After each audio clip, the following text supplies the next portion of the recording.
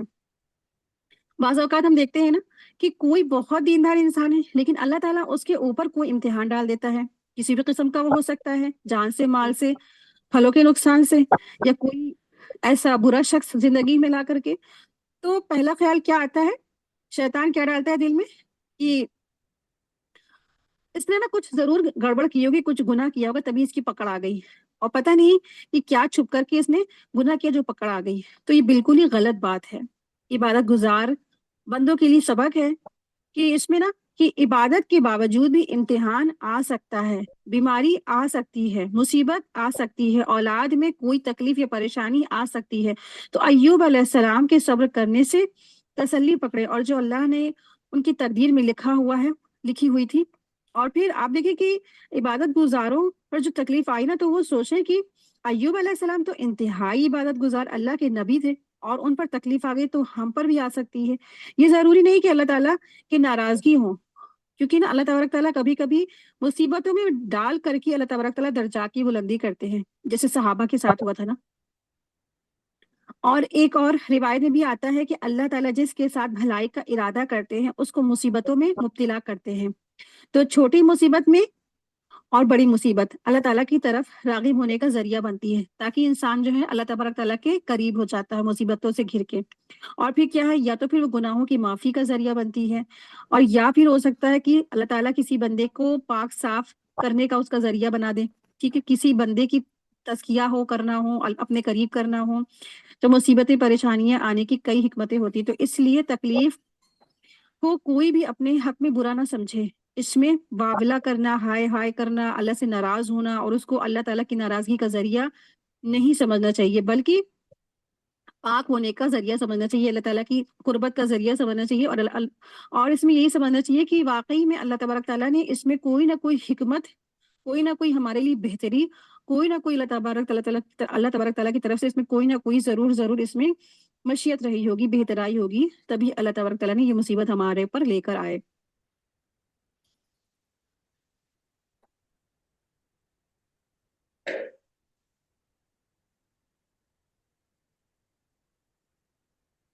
آیت دیکھیں، آیت نمبر 84، تو ہم نے ان کی دعا کو سن لیا اور جو دکھ انہیں تھا اسے دور کر دیا، اور اس کو اہل عیال عطا فرمائے، بلکہ ان کے ساتھ ویسے ہی اور اپنی خاص مہربانی سے، تاکہ سچے بندوں کے لیے سبب نصیحت ہو۔ تو اللہ سبحانہ تعالیٰ نے پہلے دیکھیے ان کو آزمایا، پھر آزمانے کے بعد کیا ہے، پریشانیوں سے دور کر دی ان کی، اور پھر اللہ تبارک تعالیٰ نے پہلے سے 2 گنا عطا فرمایا۔ انشاءاللہ ہم لوگ اس کے بارے میں آگے ڈیٹیل میں پڑھیں گے۔ آگے کی صورتوں میں ہے کہ اللہ تبارک تعالیٰ نے ان کے اوپر ٹڈیوں کی، سونے کی ٹڈیوں کی بارش کی، اور ایک حوض میں انہوں نے اپنے پاؤں دھوئے تو کیا ہوئے، ساری کی ساری بیماری ان کی چلی گئی منٹوں سیکنڈوں میں۔ تو اللہ تبارک تعالیٰ کچھ بھی کر سکتے ہیں نا۔ آیت دیکھیں، آیت نمبر 85، اور اسماعیل علیہ السلام اور ادریس اور ذوالکفل علیہ السلام یہ سب صابر لوگ تھے، ٹھیک ہے۔ ایوب علیہ السلام بھی صابروں کے صابر تھے۔ پھر ساتھ ہی ساتھ کن کا ذکر آ رہا ہے، اسماعیل علیہ السلام کا۔ اسماعیل علیہ السلام کون تھے، ابراہیم علیہ السلام کے بیٹے۔ جب ان کے والد نے کہا کہ بیٹا میں نے تجھے دیکھا ہے کہ میں اپنی پیاری چیز کو اللہ کی راہ میں قربان کر رہا ہوں، تو اسماعیل علیہ السلام نے کیا جواب دیا کہ اے ابا جان، آپ کو جو حکم ملا کر گزریے، اور آپ مجھے انشاءاللہ صابروں میں سے پائیں گے، یعنی اف تک بھی نہیں کیا انہوں نے نا۔ تو آیت نمبر 85 سے آیت نمبر 86 میں، ان آیات میں صبر و استقامت کا مظاہرہ کرنے والے 3 انبیاء، حضرت اسماعیل، حضرت ادریس اور حضرت ذوالکفل کا ذکر ہے۔ اللہ تعالیٰ نے ان سب کو صالح کردار کی جو تحسین فرمائی، یعنی کہ ان کی تعریف فرمائی، اور انہوں نے اپنی رحمت میں داخل کرنے کا اعلان بھی فرمایا ہے۔ آئے دیکھیں آیت نمبر 86، اور ہم نے انہیں اپنی رحمت میں داخل کر لیا، یہ سب لوگ نیک لوگ تھے۔ آئے دیکھیں آیت نمبر 87، مچھلی والے حضرت یونس علیہ السلام کو یاد کرو جبکہ وہ غصے میں چل دیا اور خیال کیا کہ ہم نے اسے نہ پکڑ سکیں گے، بالآخر وہ اندھیروں سے پکار اٹھا کہ الہی تیرے سوا کوئی بھی معبود نہیں ہے، تو پاک ہے، بے شک میں ظالموں میں سے ہو گیا۔ تو وزن نونی، یعنی وزن نونی جو الفاظ آیا، لفظ آیا ہے، تو اس کی میننگ ہوتی ہے مچھلی والے، اور یہ یونس علیہ السلام کا لقب تھا، وزن نون، ٹھیک ہے، وزن نون کے معنی کیا ہوتے ہیں؟ مچھلی والے، اور یہ یونس علیہ السلام کا لقب تھا۔ تو مچھلی والے سے مراد حضرت یونس علیہ السلام ہیں، جو اپنی قوم سے ناراض ہو کر اور انہیں عذاب الہی کے بارے میں بتا کر کے اللہ کے حکم کے بغیر وہاں سے چلے گئے تھے، جس پر اللہ تبارک تعالیٰ نے ان کی گرفت فرمائی اور انہیں مچھلی کا لقمہ بنا دیا۔ اس کی تفسیر ہم لوگ سورہ یونس میں پڑھ بھی چکے ہیں۔ تو اللہ سبحانہ تعالیٰ فرما رہے ہیں کہ کیسے انہوں نے نجات دی۔ تو اللہ تبارک تعالیٰ فرما رہے ہیں کہ وہ وہاں سے جب چل دیے تو پھر آخر کار ان کو اندھیروں کے اندر بھی انہوں نے کیا کیا؟ اللہ کو پکارا۔ فی ظلمات جو لفظ آیا ہے آیت میں ہے، آیت نمبر 87 میں، تو یہاں پہ فی ظلمات دراصل کیا ہے؟ ظلمات ظلمہ کی جمع، یعنی کہ یہ ظلمات جو لفظ ہے یہ پلورل ورڈ ہے، کئی ایک کے بارے میں ہے، تو کئی ایک اندھیرے تھے، ایک اندھیرا نہیں تھا، کئی ایک اندھیرے تھے، تو اس کا معنی ہے کہ ظلمات بامانے اندھیرے۔ تو حضرت یونس علیہ السلام بہت سارے اندھیروں میں سے گر گئے تھے۔ پہلا جب وہ تھا ایک رات کا اندھیرا، پھر دوسرا تھا کہ سمندر کا اندھیرا، اور پھر تیسرا تھا مچھلی کے پیٹ کا اندھیرا۔ تین اندھیروں کے اندر یونس علیہ السلام نے اتنی تکلیف، اتنی مصیبت کے وقت میں کس کو پکارا؟ اللہ کو پکارا، اور کیا کہا؟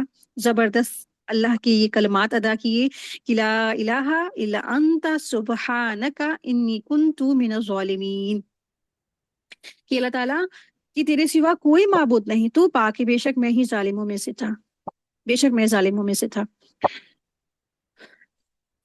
تو یونس علیہ السلام کی اللہ تبارک تعالیٰ نے دعا قبول کی اور انہیں اندھیریوں سے، مچھلی کے پیٹ سے نکال کر نجات دی، اور جو بھی مومن ہے اسی طرح سے شداد اور مصیبت میں پکارے گا، اللہ سبحانہ تعالیٰ فرما رہے جتنے بھی مومن ہیں، جو بھی مصیبت جن کو پریشانی پہنچتی ہے، اور مصیبت اور پریشانی میں جو بھی اللہ کو پکارے گا، اللہ تعالیٰ اس کو نجات دیں گے۔ اور حدیث میں بھی آتا ہے کہ نبی کریم صلی اللہ علیہ وسلم نے فرمایا جس مسلمان نے اس دعا کے ساتھ کسی معاملے کے لیے دعا مانگی تو اللہ تعالیٰ اسے قبول فرماتے ہیں۔ جامع ترمذی کی حدیث نمبر 3505 اس کا نمبر ہے، لیکن نا کہ اللہ سے مانگے، اور کیسے مانگنا ہے؟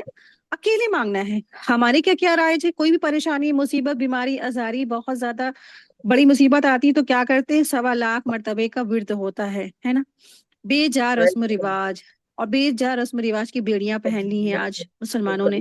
تو یہاں تو اللہ سبحانہ تعالیٰ فرما رہے ہیں کہ کوئی بھی اگر اللہ سے گڑگڑا کے مانگے گا تو اللہ تعالیٰ اس کو نجات دے دیں گے۔ تو پھر کیا ضرورت ہے سب کو اکٹھا کر کے زبردستی یہ سب کی بیڑیاں ان کے بلاد دینے کا؟ کوئی آنا چاہتا ہے، نہیں آنا چاہتا، لیکن رشتہ داریاں نبھانے اور منہ در منہ دیکھنے کی وجہ سے انسان کو مجبوراً آنا پڑتا ہے، کیونکہ 1.25 کلمے کی جو بات آ گئی ہے، اور پھر نہ جانے اس کی کیا کیا رسم و رواج ہوتی ہیں، اور اس طریقے سے نا یہ سب چیز درست نہیں ہے۔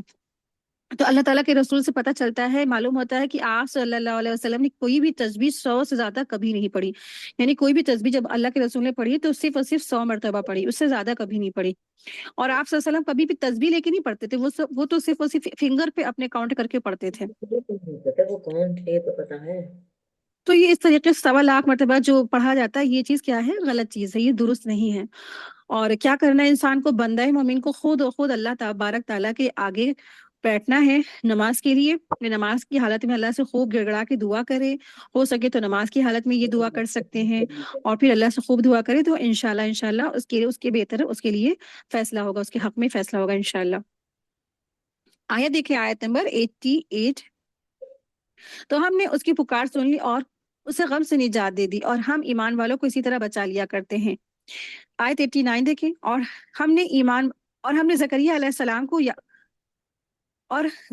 السلام کو یاد کرو جب اس نے اپنے رب سے دعا کی کہ اے میرے پروردگار مجھے تنہا نہ چھوڑ، جو سب سے بہترین وارث ہے، سب سے بہترین وارث ہے۔ تو زکریا علیہ السلام نے اللہ سبحانہ تعالیٰ کو پکارا، اور کب پکارا؟ کہ جب بالکل جو ہے وہ بوڑھے ہو چکے تھے، بالکل بوڑھے تھے، اور کیا تھے؟ بالکل تنہا تھے، یعنی کہ اب وہ کیسی اسٹیج پہ تھے؟ وہ اس اسٹیج پہ تھے عمر کی جب بچے نہیں ہوتے ہیں، اور انبیاء کو سب سے زیادہ فکر کیا ہوتی تھی کہ میرے بعد جو یہ مشن ہے اللہ کے پیغام پہنچانے کا مشن، وہ کون پہنچائے گا، ہے نا۔ ان کو یہ فکر نہیں ہوتی تھی جیسے آج کل کا جو معاشرہ ہے، ہم سب کا معاشرہ، کی اب ہماری جو بڑھاپے کا سہارا کون بنے گا، ہم کو بڑھاپے میں دوائیاں ڈاکٹر کے پاس لے جا کے کون دے جائے گا، ہے نا۔ اس قسم کے آج کل کے ہم سب کے فکر اور سوچ ہوتی ہے، اسی لیے اولادیں مانگتے ہیں، یا ہمارے پیچھے ہمارے پراپرٹی کا وارث کون بنے گا۔ ایسی ان کی سوچ نہیں تھی۔ زکریا علیہ السلام کی کیا فکر تھی کہ ان کے بعد ان کا جو پیغام ہے، اللہ کے پیغامات کو پہنچانے والا ان کی اولاد میں سے کوئی ہو، اور ان کا کوئی وارث ہو، اور اللہ کے پیغامات کو تبلیغ کرنے کے لیے ان کو اپنا ایک اولاد چاہیے تھی۔ تو اللہ تبارک تعالیٰ سے انہوں نے دعا کی، اللہ تعالیٰ مجھے اکیلا مت چھوڑ، اور مجھے جو ہے نا اپنے پاس سے ایک وارث عطا فرما، اور کیا ہے، آپ ہی سب سے بہترین وارث ہے۔ اور اس سے کیا پتہ چلتا ہے، کبھی بھی اولاد کی وجہ سے انسان کو نا امید نہیں ہونا چاہیے۔ تو اللہ سبحانہ تعالیٰ سے مانگا ان انبیاء نے۔ دیکھیں آپ، اولاد کے بارے میں انسان کتنا بڑا انسان شرک کرتا ہے، پھر بھی کیا ہے، انسان سمجھ نہیں لیتا، عقل نہیں لیتا، کیونکہ آپ دیکھیں کہ زکریا علیہ السلام بہت بوڑھے ہو گئے تھے، اور ان کی بیوی بھی کیا تھی، بانجھ تھی، لیکن اللہ کی رحمت سے وہ نا امید نہیں ہوئے تھے، انہوں نے اللہ کو پکارا، اللہ تعالیٰ نے انہیں نوازا۔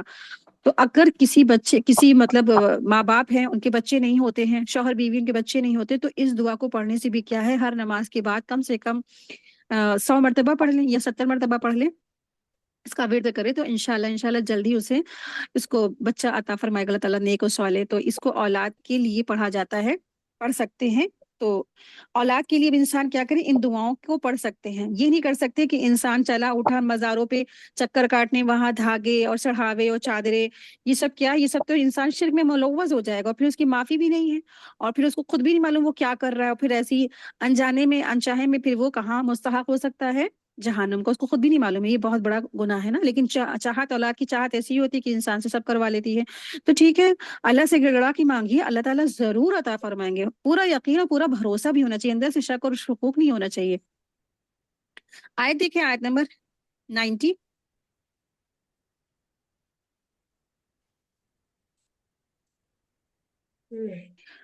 ہم نے اس کی دعا کو قبول فرما لیا، اور اسے یحییٰ علیہ السلام عطا فرمایا، اور ان کی بیوی کو ان کے لیے درست کر دیا، اور یہ بزرگ لوگ نیک کاموں کی طرف جلدی کرتے تھے، اور ہمیں لالچ طمع اور ڈر خوف کا پکار اور ہمیں لالچ اور طمع اور ڈر و خوف سے پکارتے تھے، اور ہمارے سامنے عاجزی کرنے والے تھے۔ یعنی یہ سب جتنے بھی انبیاء تھے، اللہ سبحانہ تعالیٰ کو خوف اور امید کے ساتھ پکارتے تھے، ٹھیک ہے، اور اللہ سبحانہ تعالیٰ کے سامنے عاجزی اختیار کرتے تھے، خشیت، خشوع یعنی کہ خشوع کے ساتھ پکارتے تھے اللہ کو، اور پھر کیا کرتے تھے، نیکیوں میں جلدی کرتے تھے، نیکی کے کاموں میں جلدی کرتے۔ ہمارا کیا معاملہ ہے، ہم سب نیکی کے کاموں میں سب سے پیچھے رہ جانے والے ہوتے ہیں، لیکن انبیاء کا کیا معاملہ تھا، نیکیوں میں جلدی کرتے تھے۔ تو ہمیشہ کیا کریں، ہر نیک کام میں جلدی کریں۔ یہ پتہ نہیں یہ اگلا موقع ہے بھی کہ نہیں ہے۔ آئے دیکھیں آیت نمبر 91۔ اور وہ پاک دامن بی بی جس نے اپنی عصمت کی حفاظت کی ہے، کہ ہم نے اس کے اندر اپنی روح سے پھونک دی، اور خود انہیں اور ان کے لڑکے کو تمام جہانوں کے لیے نشانی بنا دیا ہے۔ تو یہاں پر اس سے مراد حضرت مریم علیہ السلام اور حضرت عیسیٰ علیہ السلام کا یہاں پہ تذکرہ ہے، اور مسلسل انبیاء کے بعد مریم علیہ السلام کا تذکرہ آ گیا۔ اس کا مطلب یہ نہیں کہ مریم علیہ السلام کیا ہے، انبیاء ہیں، نہیں، عیسیٰ علیہ السلام کیا تھے، انبیاء تھے، رسول تھے۔ مریم علیہ السلام کیا تھی، ہاں، انبیاء کی ماں تھی، اور اللہ تعالیٰ نے ان کو ایک نشانی بنایا تھا۔ کیا نشانی تھی ان کی، کہ بغیر باپ کے اللہ سبحانہ تعالیٰ نے مریم علیہ السلام سے عیسیٰ علیہ السلام کو عطا فرمایا۔ تو اللہ تبارک تعالیٰ کچھ بھی کر سکتے ہیں، بنا باپ کے اللہ تبارک تعالیٰ عیسیٰ علیہ السلام عطا فرما سکتے ہیں۔ تو یہ کیا ہے، یہ دونوں ہی ماں اور بیٹے قیامت تک کے لوگوں کے لیے نشانی بن گئے۔ اور اللہ سبحانہ تعالیٰ نے ان کو تعریف بھی فرمائی، کیا فرمائی، کہ وہ کیا تھی، ایک پاک دامن بی بی تھی، جس نے اپنی عزت کی بھی حفاظت کی۔ اور اس سے پتہ چلتا ہے کہ اس زمانے میں بھی اور زنا اور فحشا، بے حیائی بہت عام تھی، اس زمانے میں بھی مریم علیہ السلام نے اپنی عزت اور عصمت کی حفاظت فرمائی، ٹھیک ہے۔ تو اللہ تبارک تعالیٰ سے بڑھ کر کوئی قدردار نہیں ہے۔ تو اللہ سبحانہ تعالیٰ نے مریم علیہ السلام کی تعریف فرمائی، کس وجہ سے، وہ ایک پاک دامن بیوی تھی۔ آیت دیکھیں، آیت نمبر 92۔ یہ تمہاری امت ہے جو حقیقت میں ایک ہی امت ہے، اور میں تم سب کا پروردگار ہوں، بس تم میری ہی عبادت کرو۔ تو یہاں پہ جو لفظ آیا ہے امتکم، تو امت سے مراد یہاں دین یا ملت ہے، یعنی تمہارا دین یا ملت ایک ہی دین ہے، اور وہ دین ہے دین توحیدی، جس کی دعوت تقریباً یہاں سے جو ہم لوگ نے ذکر پڑھا ہے آیت 48 سے لے کے آیت نمبر 91 تک کی مسلسل 17 انبیاء کا ذکر آیا ہے، اور ان سب 17 جو انبیاء اور جتنے بھی تمام انبیاء آئے ان سب نے یہی ملت اور ملت اسلام کی ہی دعوت کی طرف بلایا جو تمام انبیاء کی ملت رہی ہے، ٹھیک ہے، یعنی توحید کی طرف سب نے دعوت دی، جتنے بھی انبیاء آئے سب نے لا الہ الا اللہ کی طرف دعوت دی۔ اور پھر جس طرح رسول اللہ صلی اللہ علیہ وسلم نے فرمایا کہ ہم انبیاء کی جماعت اور اولاد الات ہیں، یعنی جن کا باپ ایک اور مائیں مختلف ہے، اور ہمارا دین ایک ہی ہے، دین سب کا ایک ہے، شریعتیں مختلف تھی، ٹھیک ہے، اور دین کیا ہے؟ توحید، رسالت اور آخرت۔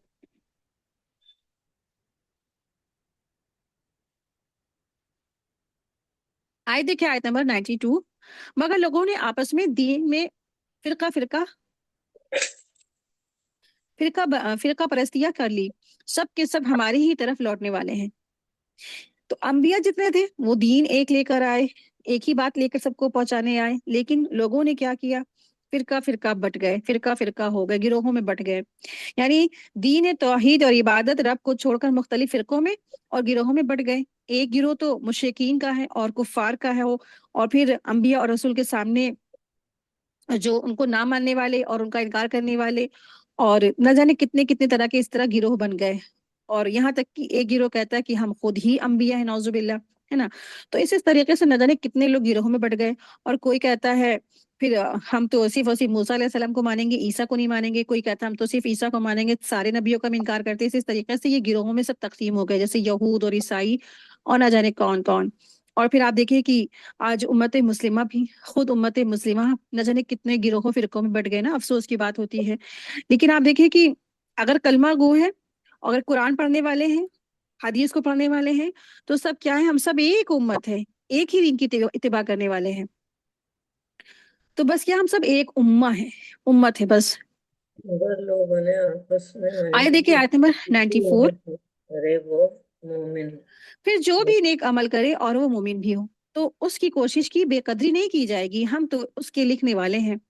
اور جس بستی کو ہم نے ہلاک کر دیا اس پر لازم ہے کہ وہاں کے لوگ پلٹ کر نہیں آئیں گے، یہاں تک کہ یاجوج و ماجوج کھول دیے جائیں گے اور وہ ہر بلندی سے دوڑتے ہوئے آئیں گے، اور سچا وعدہ قریب آنے لگا، یعنی آ لگا، یعنی کہ سچے وعدے سے مراد قیامت کا وعدہ۔ اور یاجوج ماجوج کے بارے میں ہم لوگ پڑھ چکے ہیں سورہ کہف میں۔ اس وقت کافروں کی نگاہیں پھٹی کی پھٹی رہ جائیں گی کہ ہائے افسوس کہ ہم اس حال سے غافل تھے، بلکہ فی الواقع ہم قصوروار تھے۔ تو تم اور اللہ کے سوا جن جن کو تم عبادت کرتے ہو سب دوزخ کا ایندھن بنو گے، تم سب دوزخ میں جانے والے ہو۔ آئے دیکھیں آیت نمبر 99، اگر یہ سچے معبود ہوتے تو جہنم میں داخل نہ ہوتے اور سب کے سب اسی میں ہمیشہ رہنے والے ہیں۔ آیت 100، وہ وہاں چلے جا رہے ہوں گے اور وہاں کچھ بھی نہ سن سکیں گے۔ آیت 101، البتہ بے شک جن کے لیے ہماری طرف سے نیکی پہلے ہی ٹھہر چکی ہے وہ سب جہنم سے دور ہی رہیں گے، دور ہی رکھے جائیں گے۔ آیت 102، وہ تو دوزخ کی آہٹ تک نہ سنیں گے اور اپنی من باتی چیزوں سے ہمیشہ رہنے والے ہوں گے، یعنی کہ جو ان کو پسند ہوگی، خواہشات ہوگی، اسی کے ساتھ وہ ہمیشہ رہیں گے۔ آیت 103، وہ بڑی گھبراہٹ بھی انہیں غمگین نہ کر سکے گی اور فرشتے انہیں ہاتھوں ہاتھ لے لیں گے، یہی تمہارا اور دین وہ دین ہے جس کا تم وعدہ کی جاتے رہے ہو۔ آیت 104 دیکھیں، جس دن ہم آسمان کو یوں لپیٹ لیں گے کہ جیسے تومار میں ہے اور آنکھ لپیٹ دیے جاتے ہیں، جیسے کہ ہم نے اول دفعہ پیدائش کی تھی، اسی طرح دوبارہ کریں گے، یہ ہمارے ذمے وعدہ ہے اور ہم اسے ضرور کریں گے، کر کے ہی رہیں گے۔ تو یہاں پر بھی قیامت کا منظر کا نقشہ کھینچا گیا ہے، آخرت کی طرف یہاں پہ اشارہ ہے ساری آیتوں میں۔ اور یہاں پہ اللہ سبحانہ تعالیٰ فرما رہے ہیں کہ قیامت کے دن کیا ہوگا، اللہ سبحانہ تعالیٰ سب کچھ لپیٹ لیں گے۔ کیسے لپیٹیں گے؟ آپ نے دیکھا ہوگا کہ پہلے زمانے میں کیا تھا نا کہ جو بڑا سا پہلے اس طرح سے کاغذ یا بکس نہیں ہوتے تھی، پہلے زمانے میں رول ہوتے تھے، تو لکھنے والا جو تھا پھر وہ بڑا سا پیپر لمبا سا پھیلا دیتا تھا، پھر اس کو کیا کرتا تھا، واپس سے اس پورے رجسٹر کو رول کر دیتا تھا، ٹھیک ہے۔ مطلب یہ ہے کہ جو لکھنے والے کے لیے لکھے ہوئے کاغذات کو جب لپیٹنا مشکل نہیں ہے، اسی طرح سے آسان ہے اس کے لیے، اسی طرح اللہ تعالیٰ قیامت کے دن آسمانوں کو، وسعتوں کو اپنے ہاتھ میں سمیٹ لیں گے، کوئی ان کے لیے مشکل کام نہیں ہے۔ ٹھیک ہے، جیسے ہاں آپ نے ہم سب نے دیکھا ہوگا جب ہم فیبرک لینے جاتے ہیں، فیبرک کیا ہوتا ہے، ایک رول میں، بہت بڑے رول میں جو ہے نا لپٹا ہوا رکھا ہوتا ہے شاپس میں، اور پھر وہ کیا کرتے ہیں، جب آپ کہتے ہیں ہمیں یہ فیبرک دکھائیے تو پورا وہ رول پورا سا بڑا سا کھول دیتے ہیں، اور پھر کیا کرتے ہیں 1 سیکنڈ میں وہ رول کر لیتے ہیں، ٹھیک ہے نا۔ تو پھر اسی طرح سے اللہ سبحانہ تعالیٰ اس پوری جو زمین اور آسمان ہے اس کو بھی اللہ تبارک تعالیٰ کیا کریں گے قیامت کے دن، اس کو رول کر کے لپیٹ کر کے اپنے رکھ لیں گے۔ آئے دیکھیں آیت نمبر 105، ہم زبور میں پند و نصیحت کے بعد یہ لکھ چکے ہیں کہ زمین کے وارث میرے نیک بندے ہی ہوں گے۔ آیت 106 دیکھیں، عبادت گزار بندوں کے لیے تو اس میں ایک بڑا پیغام ہے، اور ہم نے آپ کو تمام جہان والوں کے لیے رحمت بنا کر ہی بھیجا ہے۔ وَمَا أَرْسَلْنَاكَ إِلَّا رَحْمَةً لِّلْعَالَمِينَ، اللہ سبحانہ تعالیٰ نے رسول اللہ صلی اللہ علیہ وسلم کے بارے میں بتایا ہے کہ اللہ تعالیٰ نے رسول اللہ صلی اللہ علیہ وسلم کو کیا بنا کے بھیجا ہے، رحمت بنا کر بھیجا ہے۔ تو اس کا مطلب یہ ہے کہ جو آپ صلی اللہ علیہ وسلم کی رسالت پر ایمان لے آئے گا، اس نے گویا اس رحمت کو قبول کر لیا اور اللہ تعالیٰ کی اس نعمت کا شکر ادا کر لیا، نتیجن دنیا اور آخرت کی خوش قسمتوں سے ہمکنار ہوگا، اور جو کہ آپ صلی اللہ علیہ وسلم کی رسالت پورے جہان کے لیے ہے، اس لیے آپ صلی اللہ علیہ وسلم پورے جہان کے لیے رحمت بن کر، یعنی اپنی تعلیمات کے ذریعے سے دین اور دنیا کی سعادت خوش نصیبیوں سے ہمکنار کرنے کے لیے آئے ہیں۔ تو یہ آیت کیا ہے، اس آیت میں خوشخبری دی گئی ہے کہ نبی کریم صلی اللہ علیہ وسلم تمام جہانوں کے لیے رحمت کا ذریعہ ہے۔ اس دنیا میں اگر سچے دل سے آپ صلی اللہ علیہ وسلم پر ایمان لایا جائے اور پورے خلوص کے ساتھ آپ صلی اللہ علیہ وسلم کی فالوئنگ کی جائے، اتباع کی جائے، تو انفرادی طور پر اور انسان میں جو بیجا رسم و روات ہیں، بدعات ہیں، نمائشی قسم کے تکلفات ہیں، یہ بلا ضرورت کے اخراجات، بے بنیادی وہمات سے بچ کر ایک پرسکون زندگی بسر کرتا ہے۔ اجتماعی طور پر ایک ایسے عادلانہ نظام کے نفاذ کی کوشش کرتا ہے جس میں ہر شخص اس کو جائز حق مل رہا ہوتا ہے۔ عالم برزخ میں ہر مسلمان قبر میں اللہ کے رسول صلی اللہ علیہ وسلم کا دیدار کا شرف حاصل کرے گا، جس کی زندگی آپ صلی اللہ علیہ وسلم کی عطا کردہ شریعت کے مطابق ہوگی، ٹھیک ہے۔ تو جس کی زندگی آپ صلی اللہ علیہ وسلم کی ادا کردہ شریعت کے مطابق ہوگی تو اس کو کیا ہوگا، قبر میں آپ صلی اللہ علیہ وسلم کا دیدار کرایا جائے گا، ایک تصویر دکھائی جاتی ہے، ٹھیک ہے نا۔ تو وہ آپ صلی اللہ علیہ وسلم کو پہچان لے گا۔ تو قبر میں آپ کو پتا ہے کہ 3 سوال ہوتے ہیں، من دینوں کا، من ربوں کا، ہے نا، اسی طرح سے، اور تمہارا دین کیا ہے، تمہارا رب کون ہے، اور یہ جو تمہارے سامنے جو شخص ہیں ان کو پہچانتے ہو، اس طریقے سے تصویر دکھائی جائے گی پھر آپ صلی اللہ علیہ وسلم کی۔ تو جو پہچان لے گا، جو اصلی امتی ہوگا، جو حقیقی امتی ہوگا، وہ بتا لے گا کہ ہاں یہ تو میرے رسول اللہ صلی اللہ علیہ وسلم ہے، میرے رسول ہیں، خاتم النبیین ہیں۔ اور پھر آپ دیکھیں کہ تو جب وہ اس کے مطابق ہوگی تو وہ پہچان لے گا، پھر اس کے لیے قبر جنت کے باغوں میں سے ایک باغ بن جائے گی۔ پھر عالم آخرت میں آپ صلی اللہ علیہ وسلم کی شفاعت مومنوں کے لیے سب سے عظیم رحمت کا ذریعہ بن جائے گی، اور آپ صلی اللہ علیہ وسلم کی رحمت صرف عالم انسانیت تک محدود نہیں ہے بلکہ عالم جنات اور تمام مخلوقات تک پھیلی ہوئی ہے۔ اس طریقے سے اللہ سبحانہ تعالیٰ نے رسول اللہ صلی اللہ علیہ وسلم کو کیا بنا کے بھیجا ہے، رحمت للعالمین۔ آپ صلی اللہ علیہ وسلم کی دعاؤں کا ہی رزلٹ تھا کہ جو پچھلی جو قومیں ہیں، جو پچھلے انبیاء ہیں، ان کو اللہ تبارک تعالیٰ نے ان کی قوموں کو جڑ سے ختم کر دیا، ان کی برائیوں کو وجہ سے اللہ تبارک تعالیٰ نے ان کو کسی کے اوپر پتھروں کی بارش کی، کسی کے اوپر پانی میں غرق کر دیا، کسی کو نہ جانے کیا کیا، کتنی آپ لوگ پڑھ چکے ہیں نا کہ کسی کو زلزلے نے آ گھیرا، کسی کو جو ہے پتھر بنا دیا، مورتیاں بنا دیا، ختم کر دیا، پانی میں غرق کر دیا، جلا دیا، پھینک دیا، اٹھا دیا، پٹک دیا، ہواؤں نے فریز کر دیا۔ لیکن آپ صلی اللہ علیہ وسلم کی یہ دعا تھی کہ اللہ تعالیٰ میری جو امت ہے، میری جو امت ہے، ان کو اللہ تعالیٰ ایسی عذابوں سے بچائے رکھیے گا۔ تو اللہ کے رسول کی صلی اللہ علیہ وسلم کی دعا ہے، یہ رحمت ہے کہ آج امت میں اتنی زیادہ برائی، اس سے کہیں زیادہ جو پچھلے قوموں میں برائیاں تھیں، آج کی لوگوں میں اس سے زیادہ برائیاں ہونے کے بعد بھی ان تمام طریقے کے عذاب میں، بڑے بڑے عذاب میں گرفتار نہیں ہوتی ہیں۔ یہ رسول اللہ صلی اللہ علیہ وسلم کی دعا ہی کا ہی وجہ سے ہے ایسا۔ آتے ہیں چھوٹے موٹے سے آتے ہیں، لیکن ویسے جو ہے نا عذاب نہیں آئے جیسے پچھلی قوموں پر آئے، ان کو گرفت کی گئی۔ تو آپ صلی اللہ علیہ وسلم کیا ہے، رحمت للعالمین ہے۔